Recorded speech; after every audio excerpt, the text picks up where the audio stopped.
மக்கா போயிருந்தாயா? மக்கா போற வாய்ப்பு அதுவும் தமிழ் தான் கொடுத்தது. பாக்குறேங்க காபா அப்படி நிக்குது.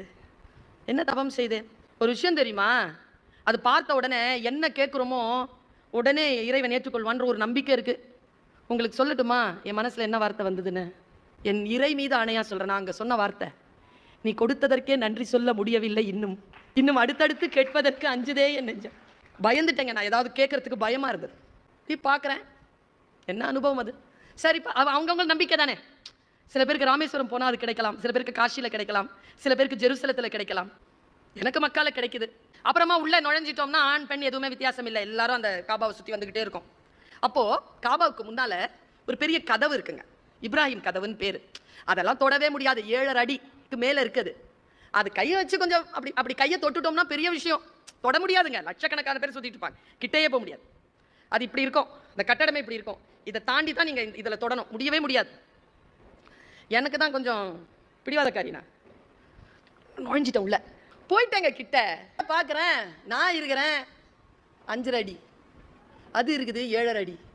சான்ஸே கிடையாது. கை தூக்கினா கூட இவங்க தான் போகுது, உள்ளெல்லாம் போக தொடவே முடியாது, அப்படி கூட்டம். ஆனாலும் அது பக்கத்தில் நிற்கிறதே ஒரு வைப்ரேஷன் தானே. பார்த்துக்கிட்டே நிற்கிறேங்க. என்னமோ தெரியலைங்க, பின்னால் இருந்து ஒரு பொண்ணு ஹங்குது. அறா இதுன்னு பின்னால் பார்த்தா இருக்கிறாங்க, அவ சிரியா போல இருக்குது, இல்லை ரஷ்யா இருக்கணும். நல்லா பெரிய உயரம், பயங்கர உயரம். அந்த பொண்ணு கண்ணில் பேசுகிறாங்க என்கிட்ட, நீ மறைச்சிக்கிட்டு இருக்கிற என்ன உன்னால் தொட முடியாது, நீ நகர்ந்தனா நான் தொட்டுருவேன். எதை எங்க? என் லைஃபுங்க, அது என் இலக்கு. போய் அந்த பொண்ணு என்ன நகர சொல்கிறா.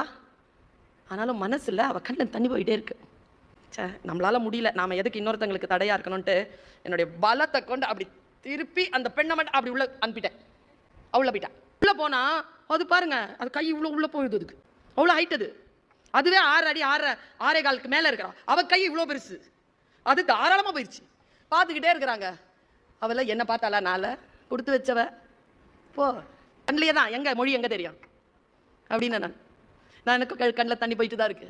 அவள் ஒரு வேலை செஞ்சாங்க அப்படின்னு அழுதா இறங்கிட்டு அப்படியே ஒன்றும் அப்படி நல்லா என்ன முன்னால் கொண்டு வந்துட்டான். மறுபடியும் என்ன செஞ்சான்னு தெரியல. என்னுடைய புர்கா இருக்குல்ல, நான் போட்டுருந்தேன், அதை அப்படி சுற்றி பிடிச்சாங்க கையில், ஹிப்பனை தூக்கிட்டாங்க. அப்படியே புடி, இப்போ புடி அப்படின்னா நான் அந்த இடத்துல இருக்கிறேன். அவள் பிடிக்கிறா, அவ்வளோ காத்திரமான பெண். நான் கை தொட்டுட்டு போதுங்க என்ன விட்டுட்டேன். இங்கே கடவுளின் இடத்தில் சொன்னது என்ன தெரியுமா? நீ தொட வேண்டும் என்று நினைக்கிறாய், உன்னால் தொட முடியாத நிலையில் இருக்கின்ற பொழுது, யாரோ ஒருவர் தொடுப்பதற்காக காத்திருக்கின்ற பொழுது அவர்களுக்கு நீ விட்டு கொடுத்தால் நிச்சயமாக உன் தொட வேண்டிய இடத்திற்கு நீ வந்து சேர்வாய் என்று சொல்லக்கூடிய ஒரு ரகசியமான சொல் எப்படியோ வந்து சேர்கிறது.